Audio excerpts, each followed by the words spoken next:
Hello viewers, মনাই নদীতে নয়া পানিতে ভরপুর। আর এই মনাই নদী পার হচ্ছি আমরা নৌকা দিয়ে। আর আজকে একজন বিশেষ গেস্ট আমাদের এলাকা ত্যাগ করে যাচ্ছে ঢাকা শহরে, আমাদের তুলু মামা।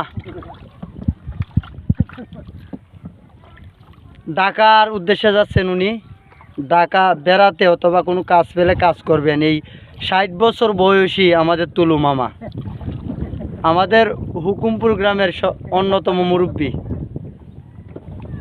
প্রায় 60+ বয়স হতে পারে, এই যে দাড়ি পেকে গেছে। তিনি এখন বিয়া শাদী করে নাই, এলাকা থেকে ঢাকা যাইতেছে মামা। মামার জন্য শুভকামনা। হ্যাঁ, ঢাকা যাইতেছে, ঢাকা যাইতেছে গা। এবারে কই যাও মামু? কই যাও? কিতা করবা? সাত দোকানো। উচ্চতা 3 ফুট হইব না শিয়াল? না, 3 ফুটের একটু বেশি হতে পারে উচ্চতা। এই যে সুডু ভাইয়ের সাথে দেখা যাইতেছে যে মামা কিন্তু সুডু, এই তুলু মামার সাথেও এই আমাদের রফিকুল মামা কিন্তু সুডু। শিহাব, মোহাম্মদ হানিফ, হানিফ স্টুডিও।